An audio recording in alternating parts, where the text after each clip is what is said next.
Welcome to Let's Talk Transportation, a podcast series of the Broward Metropolitan Planning Organization, also known as the MPO. We talk about the ins and outs of transportation in Broward County and all of Southeast Florida, why it matters, how it works, and the challenges and opportunities related to achieving great transportation. I'm your host, Greg Stewart, Executive Director of the MPO, and I'm joined by Robyn Chiarelli, Executive Director of the Greater Fort Lauderdale Transportation Management Association. Well, welcome, Robyn. It's great having you here. Robyn and I have got the great opportunity to work together for the past at least 15 years. But what's more important and part of the oral history of our area is Robyn, like me, grew up here. Robyn, you want to talk about what it was like growing up in South Florida and specifically Coral Springs? I'd be happy to. No offense, Greg, but I did grow up in a different generation than you. So I didn't necessarily see the cow pastures and tomato farms like you did. Yeah, that's very true. On the way out to Coral Springs, there actually were U-Pick farms in what is now Coconut Creek. Mm-hmm. As you went further out to the home of the future in Coral Springs, which was General Electric at the time, and they had an electric car in the garage, and they actually had schools that were virtual.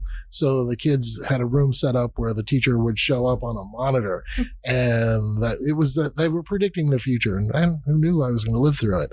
That said, yeah, we do have different generations. Well, you just taught me something new. I didn't know that about Coral Springs, but let me teach you something new. Okay, cool. About Coral Springs. So, I grew up in a subtropical suburban environment, and Coral Springs was actually nicknamed Quarter-More. Quarter-More, really? By farmers and ranchers because the name stemmed from the high land prices associated with the planned modern community, which were about a quarter more of the price than elsewhere in the region. That makes sense, actually. That really does. Because, Coral Springs wasn't a unique situation, but what made it unique is how Westinghouse Communities at the time, and then General Electric and the following developers that came in, actually planned the whole thing out. So paying that quarter more actually makes a lot of sense, especially from the farmers that were here at the time. Very true. I have a fun memory from my childhood if you want to hear it. Oh yeah, of course. I think you'll appreciate this, especially with what happened with your grandmother when you were driving with her one time and close to the beach, maybe during spring break or something. And the big puddle into the car. Well, when I was a kid, one of my favorite memories was I lived on Sample Road. Okay. And 85th Avenue between University and Riverside. And after those big afternoon summer rains, there would be huge puddles that would form, right on the edge of the road. And me and my friends as a kid would stand in our bathing suits because we didn't have a swimming pool. This is awesome. Okay. We would entice cars to pass by and splash us with all the water and whatever else, of course, was in the water. But you don't think about that when you're young. Absolutely not. It was a different time. And, another childhood memory of mine was, my mom was a single mom. She worked for Broward County. Oh, neat. She worked for the Haitian Refugee Program. She worked for BARC, the Broward Addiction Resource Center, and the Rape Center, the Rape Crisis Center over her time with the county. But when I was a kid, during the summertime, her being a single mom, and my sister and I have nothing to do. Coral Springs at the time. She would bring us to downtown Fort Lauderdale to her office, and then we would ride around on the local circulator.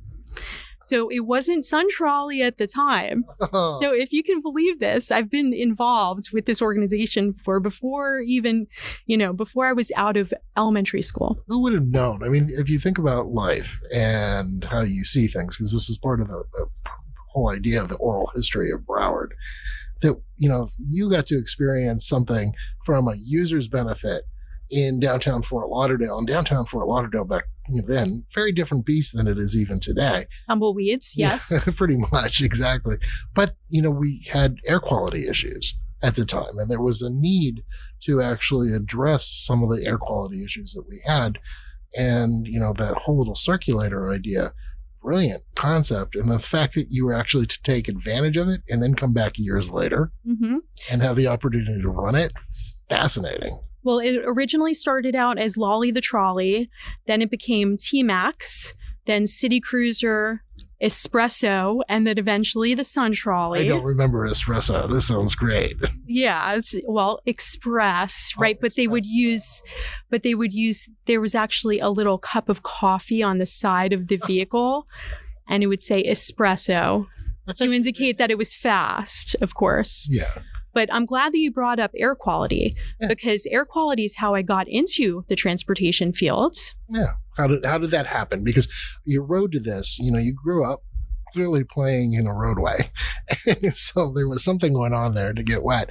And then all of a sudden, you had that experience because you're your mom on the trolley system, but you didn't necessarily, you weren't a transportation planner initially. You were more involved with biology. So I went to school right outside of Boston. I went to Brandeis University. And it's funny because my car culture I carried to the Northeast with me, for better or for worse. I wanted that free autonomy. So at 18 years old, I drove my first car, which was a 1979 Super Beetle convertible, up to Boston. And have you ever driven a rear-wheel drive vehicle that has a rear engine in the snow? Not a good idea. Oh, I wouldn't imagine. I had the great opportunity to go to Boston after graduating, and I brought my car up from South Florida. I had missed my car. I went to school in Pittsburgh, and brought my car up there and realized I didn't need a car. That's right. Same happened to me. It's amazing. We used the car that I had. I would actually put my winter clothes in the summer and my summer clothes in the winter. And it was like a giant closet that I paid a couple $100s a month to park. So somewhere else. Yeah, we were snowbirds at that age, right? Exactly. I didn't know that we had that in common because you get the extreme cold and then you get the extreme hot, right? So You're enjoying the best of both worlds. But I did get a biology degree. So you went to Brandeis. I went to Brandeis. I came back and I worked for Butterfly World. Oh my goodness, really? And then I was recruited by the U.S. Department of Agriculture, and I became a biological science technician and studied the biological control insect that feeds on Melaleuca, which is an invasive tree species here in South Florida from Australia. And we were successful in the studies. It was a 5-year study. We found out what we needed to learn. And then, I found myself with an open opportunity of what's my next step. Yeah. And I heard there was an air quality conference at the Broward Convention Center, and Commissioner Egliston at the time was the keynote speaker. Oh, yeah. So we're going back and learned about South Florida commuter services at that air quality conference. And then 3 days later, I was working for commuter services. That's really delving into the transportation demand management world. And that's how I got here today. So for people who don't know, commuter services is actually a function of the Florida Department of Transportation.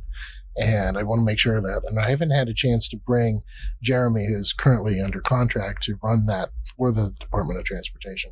But I think it's really important to people to understand that our Florida Department of Transportation, at least here in District 5 and District 6, or 4 and 6, excuse me, we're really pivotal in trying to deal with air quality issues in our region.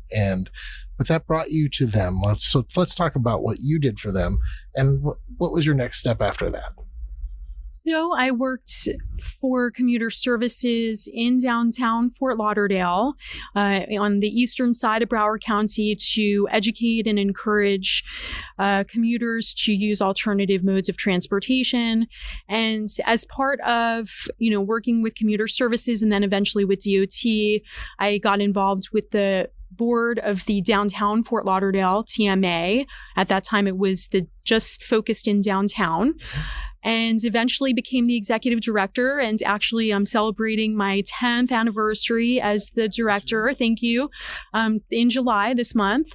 And over the years working with the TMA, first of all, I would be remiss if I didn't thank my 15-member board of directors who are incredibly supportive supportive from, of course, Greg, thank you, from Broward MPO, the Department of Transportation, Broward County, the City of Fort Lauderdale, SFRTA Tri-Rail, and all the community leaders on our board who support our vision. And, after, we operated the Sun Trolley for many years, grew that service. When I came on, there were 6 routes, and I grew it to 9 routes, including a water trolley route along the New River.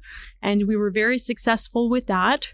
And we were part of the Speakers Bureau to encourage the voters to accept the transportation surtax. And now that service is Lauder Go and operated through the community shuttle program through BCT and continues to thrive. And if you think about it, the whole idea of what demand management means and all that, and how you've now taken the TMA into another direction, but it's still the same. It comes back to actually kind of where you started. That's right, yes. So let's talk about where you see the efforts, because clearly the success that the county has had in a penny surtax, and it's a 30-year surtax. For those of you who are listening, there's a sunset date, but I think it's only been in place now, 5 years? Sounds about right. Yeah. And so, so some of you who are looking back at the past will say, oh, well, they had this penny, and what did they do with it? It's going to be really fascinating, because that Lauder Go project, and you look at what's happening with that, it's all about actually kind of dealing with the air quality and transportation demand management. But now you're successfully leveraging your experiences to move forward with the Greater Fort Lauderdale TMA. In what way? Right. So our board of directors incorporated, our nonprofit incorporated in 1992. And if you look at the original bylaws, it talks about the core strategies of transportation demand management, right? So TDM, Transportation Demand Management, TDM for short, includes a number of strategies in a toolbox that go well beyond what we were doing, which was pure transit operations. So we looked back at the past of our bylaws and what we originally set out to do, right? Which is not one shoe fits every foot. It doesn't necessarily have to be transit. It could be bike, carpool, vanpool, walk. So we pivoted and expanded not only just to downtown Fort Lauderdale, but all of Broward County. And we started a new branded service called Commute Broward and created a one-stop shop website that includes all of our transportation partners: Circuit, Freebie, Brightline, Tri-Rail, South Florida Vanpool, commuter services, and educates the community on all of their transportation options and encourages them to use those options. And you've actually expanded out, because you're really working with a lot of the businesses that are down here, such as City Furniture and so forth, in trying to explain what demand management means to their employees. That's right. So let me address something first before we go too far into that. So there's the supply side of things, right? And then there's the demand side of things. We're not in the business of building infrastructure and creating more supply. We're in the business of affecting the demand. And transportation demand management is one of the most underrated solutions there is to manage traffic. So if you look across the country in places like Portland, Oregon, implementing a comprehensive TDM strategy in Portland resulted in a 10% reduction in vehicle miles traveled between 2000 and 2010. In DC, a 7% decrease in peak hour traffic after introducing TDM measures. All over the country, introducing transportation demand management makes a difference.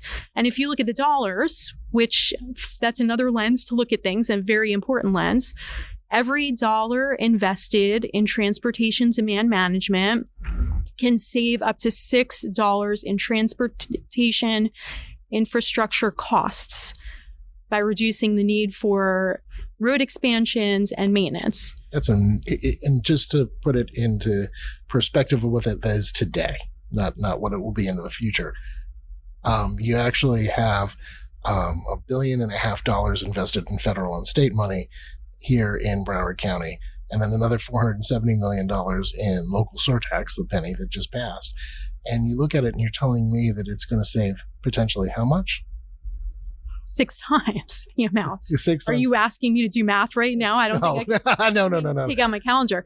But I do want to address what we talked about with City Furniture and others. Oh, yeah, definitely. Seminole Tribe, the Hard Rock Hotel and Casino, and all of these large employers. I call it the grassroots analogy. Yeah. If you will.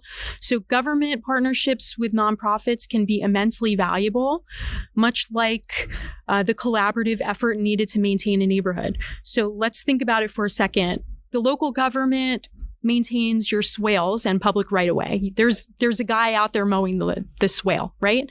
And it looks beautiful. But the homeowner needs to mow their own lawn, right? The city of Coral Springs is not coming out and mowing my lawn, right? I don't want them to either. That's right. And this dual responsibility results in a well-maintained environment for everybody.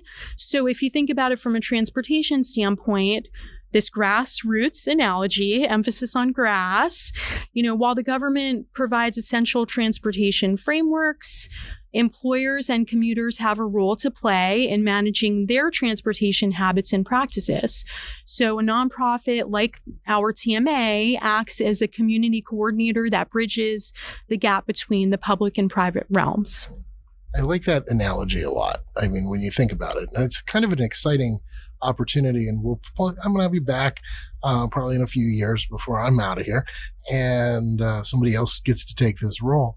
But that said, I'm going to do some math. I will, and that way we can kind of sit down and go, well, what does that mean? And then we can actually look back and say, yeah, this actually did occur, this type of reduction. Really excited. Our board members are excited to see you move forward.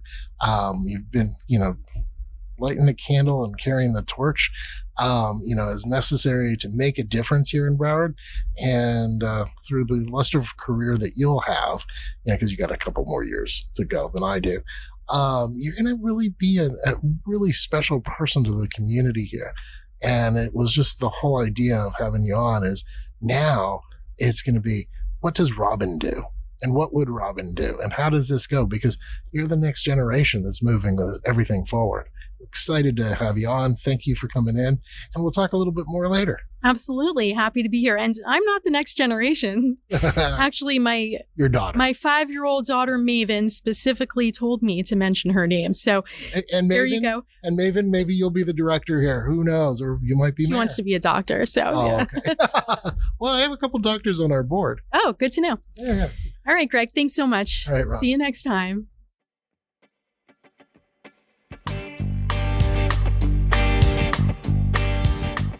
The Let's Talk Transportation podcast is produced by the Broward MPO, where every day we fund and implement projects that move people and goods, create jobs, and strengthen communities. Learn more at browardmpo.org and follow us on Facebook, Instagram, and LinkedIn at Speak Up Broward. If there is a transportation topic you'd like to know more about, let us know by sending an email to info@browardmpo.org. The views expressed by guests are their own, and their appearance in the program does not imply an endorsement of them or any entity they represent. Views and opinions expressed by MPO employees are those of the employees and do not necessarily reflect the view of the MPO or any of its officials. For complaints, questions, or concerns about civil rights or non-discrimination, or for special requests under the Americans with Disabilities Act, please contact Carl Ema, Title VI Coordinator at 954-876-0052 or EMAC at browardmpo.org.